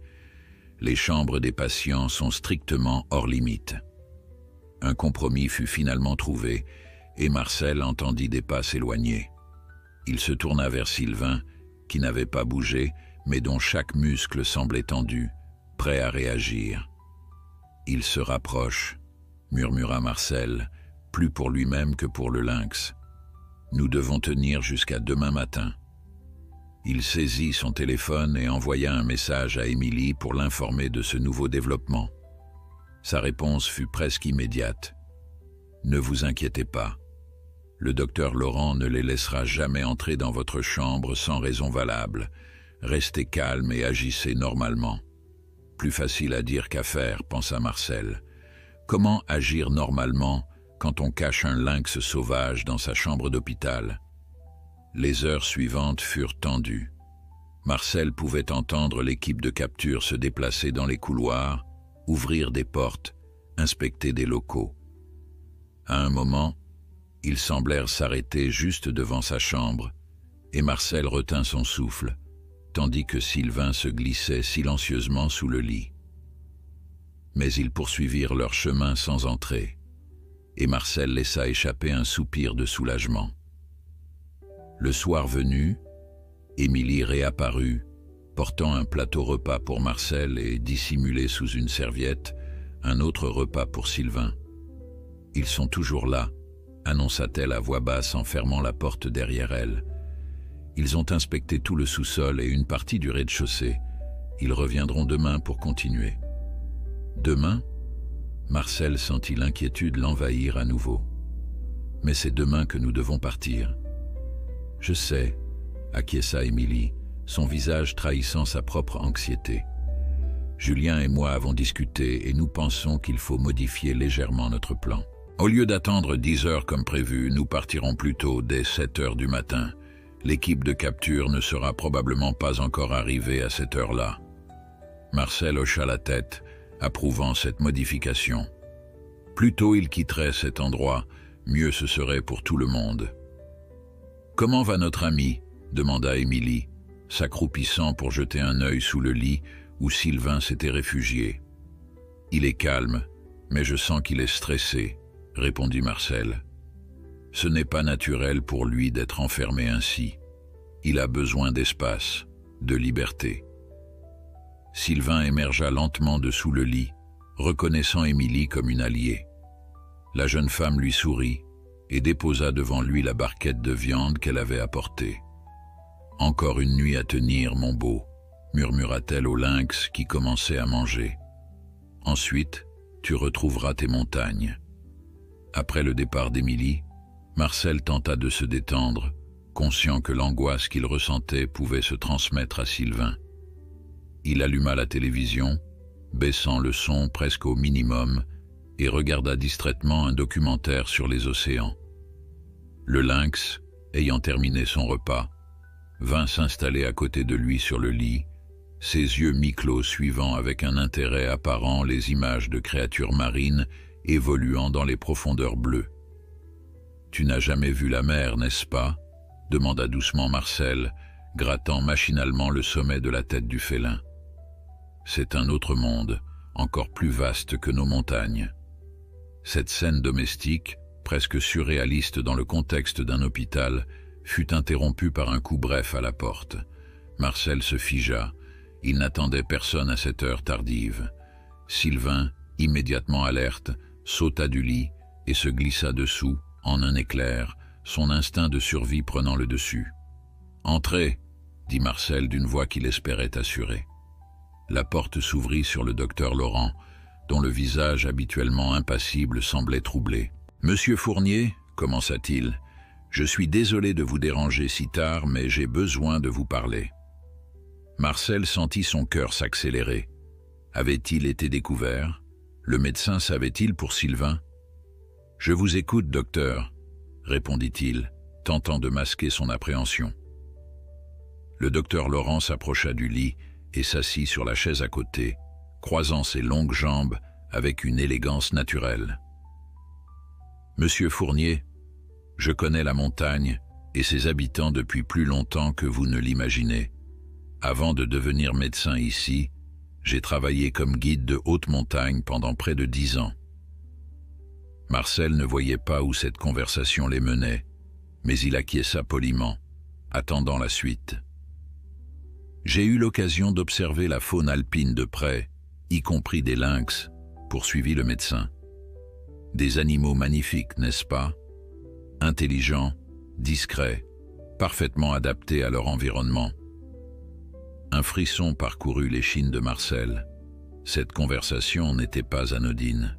« En effet, » répondit-il prudemment, « de superbes créatures. »« Monsieur Fournier, » reprit le docteur Laurent en se penchant légèrement en avant, « je ne vais pas tourner autour du pot plus longtemps. Ces hommes du service de la faune sauvage sont persuadés qu'un lynx s'est introduit dans l'hôpital. Personnellement, je trouvais cette idée ridicule, jusqu'à ce que j'entende certaines rumeurs parmi le personnel. » Marcel garda le silence, son visage soigneusement neutre malgré la panique qui montait en lui. Mademoiselle Émilie et ce jeune interne, Julien, ont été vus transportant de la viande crue. Vous recevez des visites à des heures inhabituelles, et plus étrange encore, votre rythme cardiaque présente des variations inexpliquées pendant la nuit, comme si vous vous leviez régulièrement alors que vous êtes censé dormir.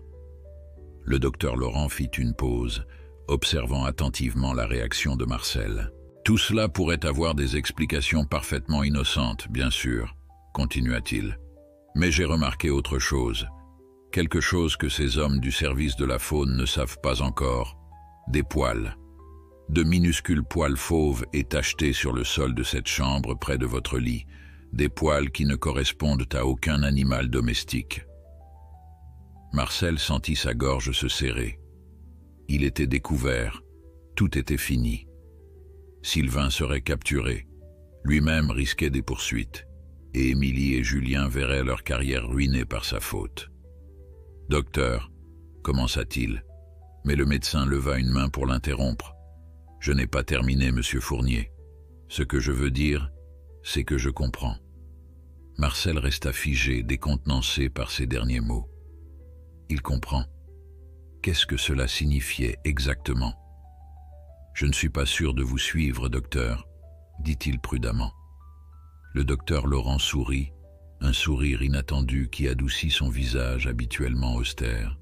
« Monsieur Fournier, il y a 25 ans, j'ai eu une expérience similaire à la vôtre. Pas avec un lynx, mais avec un aigle royal. Je l'avais trouvé blessé lors d'une de mes expéditions, une aile fracturée par un tir de braconnier. Je l'ai soigné en secret pendant des semaines, établissant un lien que la science conventionnelle qualifierait d'impossible. Il marqua une pause, son regard se perdant dans le passé. Quand il a été guéri, je l'ai relâché, bien sûr, mais pendant des années, il revenait régulièrement, planant au-dessus de ma maison, parfois se posant sur mon balcon.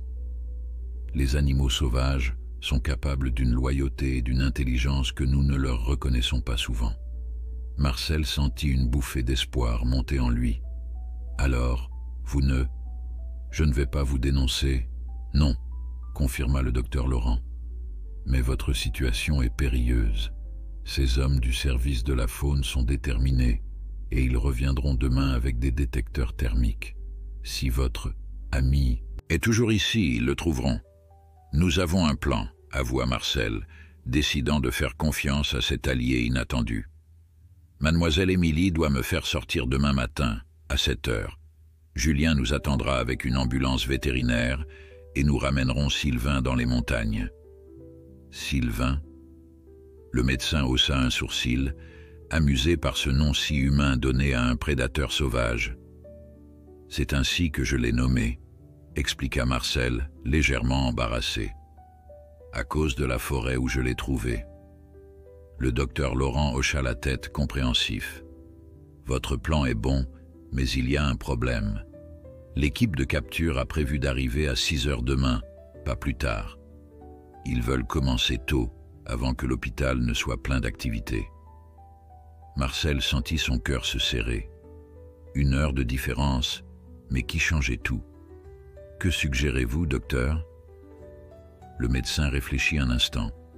Je peux les retarder. Insister pour qu'ils passent d'abord par mon bureau, les noyer sous la paperasse administrative, gagner 1 heure ou 2. Mais vous devrez être prêt à partir dès que mademoiselle Émilie arrivera. Merci, dit simplement Marcel, profondément ému par cette aide inattendue. Je ne sais pas comment vous remercier.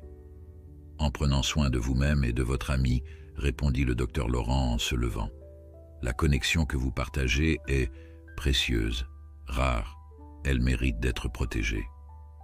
Avant de partir, le médecin s'arrêta à la porte et ajouta avec un sourire complice « Il peut sortir maintenant, vous savez, je ne mords pas. » Marcel ne put s'empêcher de rire, la tension accumulée se dissipant légèrement. « Sylvain, » appela-t-il doucement, « tu peux venir, c'est un ami. » Lentement, prudemment, le lynx émergea de sous le lit, ses yeux dorés fixés sur le nouveau venu avec une méfiance prudente, mais non hostile. Le docteur Laurent resta parfaitement immobile, son respect pour l'animal sauvage évident dans sa posture et son regard. « Magnifique », murmura-t-il. « Absolument magnifique ». Sylvain, après avoir évalué le médecin pendant quelques instants, sembla décider qu'il ne représentait pas une menace.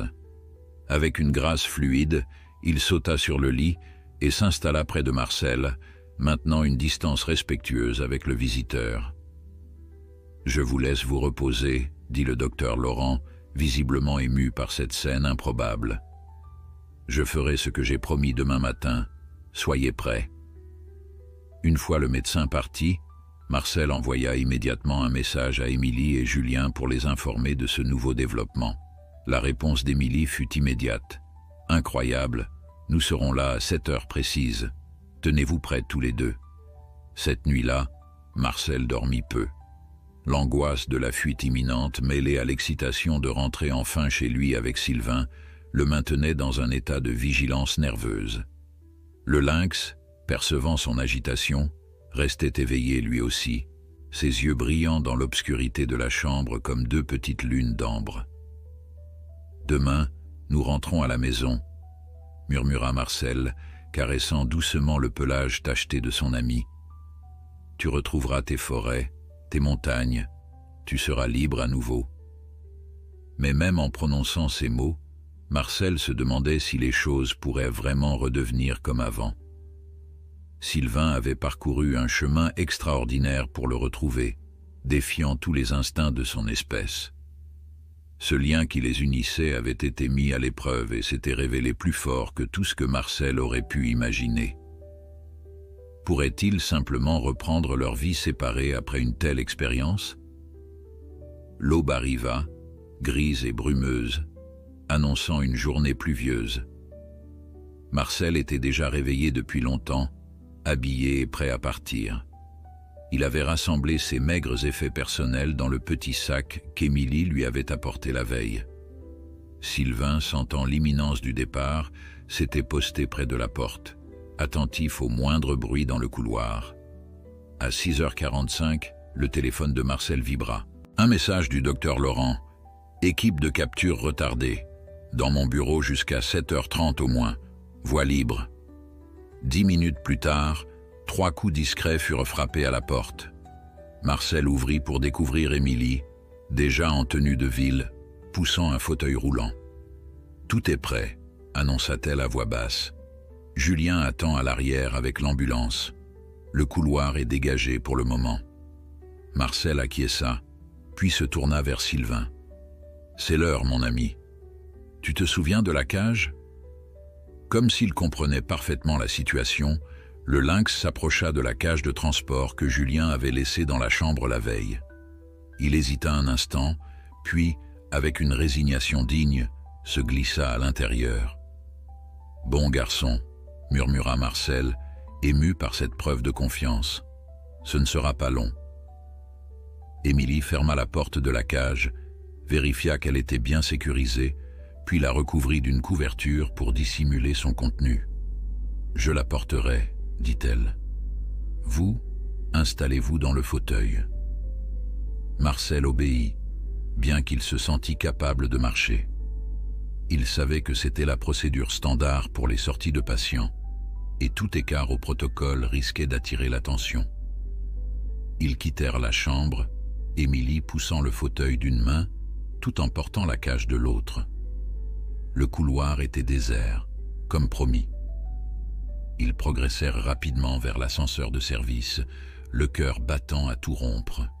« Jusqu'ici, tout va bien », murmura Émilie, alors que les portes de l'ascenseur se refermaient sur eux. Mais le destin avait d'autres plans.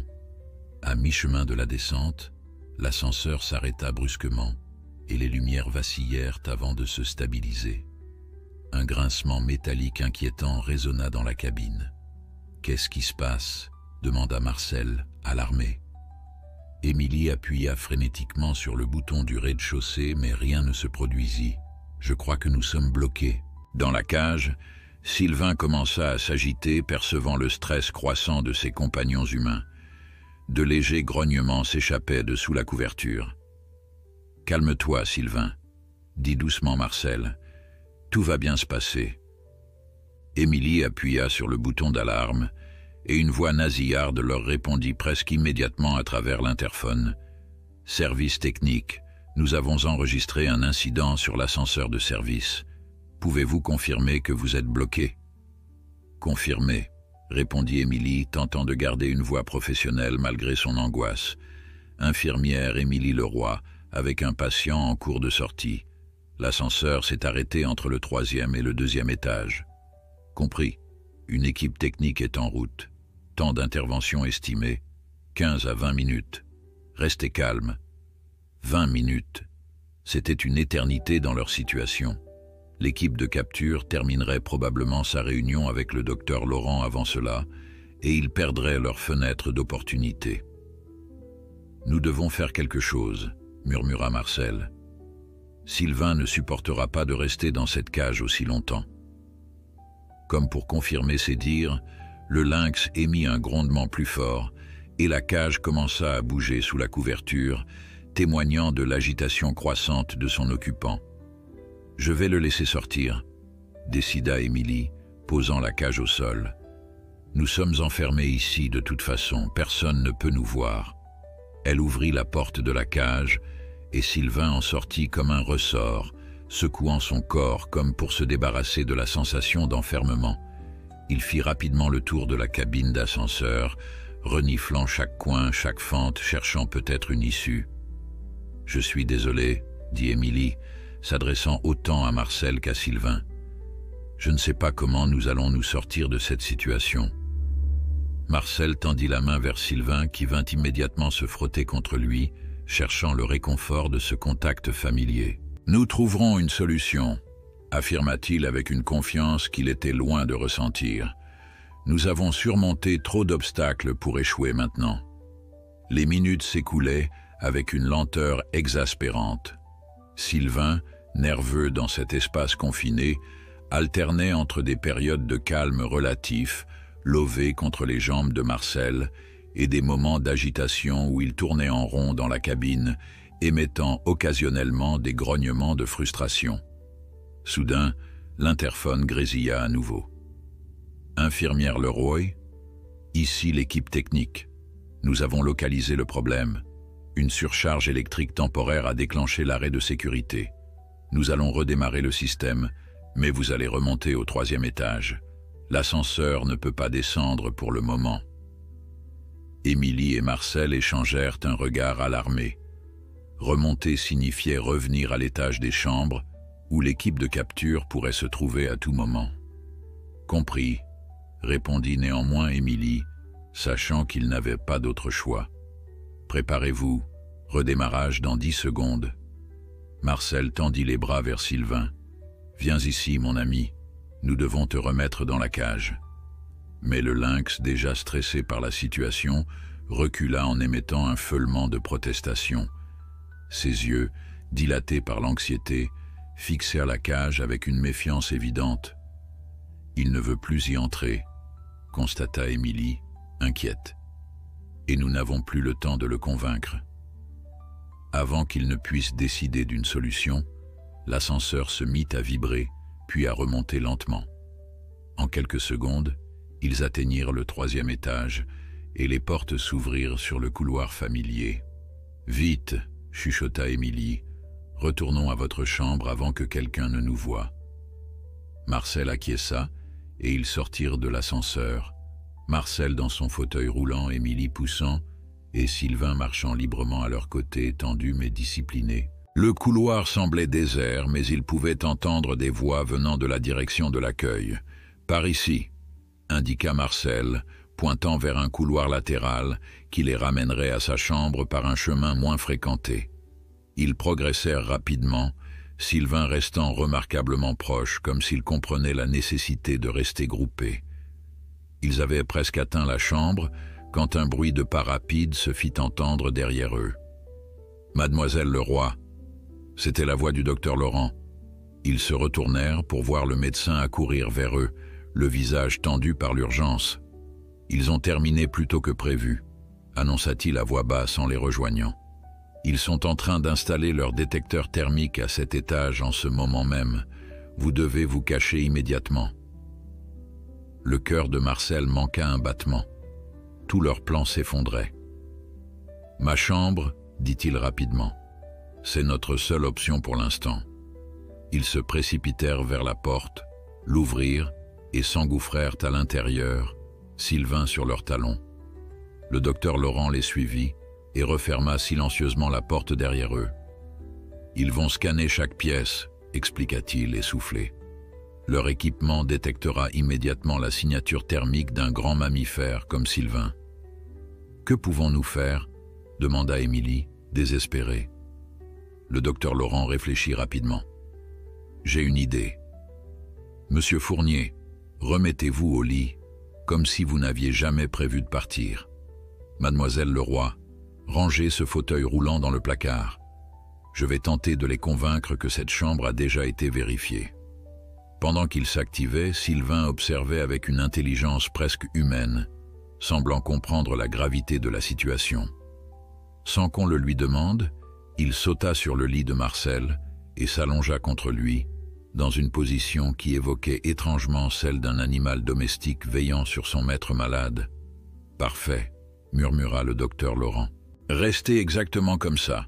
Je reviens dès que possible. » Il quitta la chambre, les laissant dans une attente angoissante. Marcel caressa doucement la tête de Sylvain, puisant du réconfort dans la présence chaude et solide du lynx contre lui. « Si nous nous en sortons, murmura-t-il à Émilie, ce sera grâce à vous et Julien. Je ne l'oublierai jamais. » La jeune femme lui sourit, touchée mais trop tendue pour répondre. Elle resta près de la porte, l'oreille tendue, guettant les bruits du couloir. Plusieurs minutes s'écoulèrent dans un silence pesant. Puis, soudain, des voix se rapprochèrent, celle du docteur Laurent et une autre, plus autoritaire, que Marcel reconnut comme appartenant au chef de l'équipe de capture. « Je vous assure, monsieur Legrand, que cette aile a déjà été vérifiée ce matin. Vos hommes perdraient leur temps à refaire le même travail. Nos détecteurs sont bien plus sensibles que n'importe quelle inspection visuelle, docteur, et nos dernières analyses indiquent clairement que l'animal est dans ce bâtiment. » Les voix s'arrêtèrent juste devant la porte de la chambre. Marcel sentit Sylvain se tendre contre lui, ses muscles prêts à bondir si nécessaire. Il posa une main apaisante sur son flanc, espérant le maintenir calme. « Cette chambre est occupée par un patient cardiaque qui a besoin de repos absolu, » insista le docteur Laurent. « Je ne peux pas vous autoriser à le déranger pour une chasse qui me semble de plus en plus futile. Docteur, je comprends votre préoccupation pour vos patients, mais il s'agit d'une question de sécurité publique. Un prédateur sauvage dans un hôpital représente un danger que nous ne pouvons ignorer. » Un silence tendu suivit cette déclaration. Puis la voix du docteur Laurent reprit, avec une froideur professionnelle. « Très bien, mais je tiens à être présent lors de cette inspection et j'insiste pour que vous procédiez avec le maximum de discrétion et de respect pour mon patient. » La poignée de la porte tourna et Marcel ferma brièvement les yeux, sachant que l'instant de vérité était arrivé. Émilie s'était placée devant le lit, comme un dernier rempart, mais elle savait comme lui que c'était inutile. Dès que la porte s'ouvrirait, Sylvain serait visible, allongé sur le lit à côté de Marcel. La porte s'ouvrit, révélant le docteur Laurent, et derrière lui, 2 hommes en uniforme du service de la faune sauvage. Il y eut un moment de stupéfaction absolue lorsqu'ils aperçurent le lynx, confortablement installé sur le lit d'hôpital, sa tête massive reposant près de celle de Marcel. « Mon Dieu !» souffla l'un des hommes, tandis que l'autre portait instinctivement la main à son arme tranquillisante. « Ne bougez pas !» ordonna calmement le docteur Laurent. « N'effrayez pas l'animal. » Mais contre toute attente, Sylvain ne montrait aucun signe d'agression ou de peur. Il observait les nouveaux venus avec une curiosité tranquille, toujours pressé contre Marcel dans une posture presque protectrice. « C'est le lynx que nous recherchons ?» demanda l'homme qui semblait être le chef, incrédule devant cette scène surréaliste. « Oui », répondit simplement Marcel. « C'est Sylvain. Il a parcouru 60 kilomètres pour me retrouver ici. » Les hommes du service de la faune échangèrent des regards déconcertés, clairement dépassés par cette situation sans précédent. Ils avaient été préparés à traquer un prédateur sauvage dangereux, pas à trouver un lynx paisiblement allongé sur un lit d'hôpital, comme un chat domestique surdimensionné. « Monsieur, » commença le chef d'équipe, « je dois vous informer que détenir un lynx est strictement interdit par la loi. Ces animaux sont protégés et doivent vivre dans leur habitat naturel. » « Je suis parfaitement d'accord, » acquiesça Marcel, surprenant tout le monde.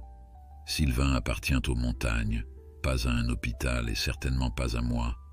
Je ne le détiens pas, monsieur. Nous sommes amis, aussi étrange que cela puisse paraître. » Un silence incrédule suivit cette déclaration. Puis une autre personne apparut dans l'encadrement de la porte, une jeune infirmière que Marcel n'avait jamais vue auparavant. Son expression passa de la curiosité à l'étonnement, puis à l'effroi lorsqu'elle aperçut le lynx. « Oh mon Dieu !» s'écria-t-elle, portant une main à sa bouche. Cette exclamation soudaine fit sursauter Sylvain, qui se redressa brusquement sur le lit, tous sang en alerte. L'un des hommes de l'équipe de capture leva immédiatement son fusil à tranquillisant, mais le docteur Laurent s'interposa. « Baissez cette arme », ordonna-t-il avec une autorité qui ne souffrait aucune contestation. « Personne n'est en danger ici. » En effet, malgré sa posture alerte, Sylvain n'avait fait aucun geste agressif. Il s'était simplement redressé, prêt à réagir si nécessaire, mais restant remarquablement calme étant donné les circonstances. « Cette situation est sans précédent », admit finalement le chef d'équipe, baissant son arme sur un signe de son supérieur. « Je vais devoir contacter la direction régionale pour savoir comment procéder. » Une autre infirmière, attirée par le bruit, était apparue dans le couloir et regardait maintenant la scène avec stupéfaction, des larmes d'émotion brillant dans ses yeux devant ce spectacle extraordinaire. Un lynx sauvage, veillant sur un patient âgé comme le plus fidèle des compagnons. C'est à ce moment précis, alors que le temps semblait suspendu dans cette chambre d'hôpital, devenue le théâtre d'une rencontre improbable entre deux mondes, que Marcel comprit que rien ne serait plus jamais comme avant. Que le lien qui l'unissait à Sylvain avait transcendé toutes les barrières, celles des espèces, de la nature, de la raison même, pour devenir quelque chose que la science ne pouvait expliquer, mais que le cœur reconnaissait immédiatement. Les jours qui suivirent furent intenses, marqués par des réunions d'urgence, des consultations d'experts, des débats passionnés entre défenseurs de la faune sauvage et autorités sanitaires. L'histoire de Marcel et Sylvain fit le tour des médias, suscitant l'émerveillement et parfois l'incrédulité.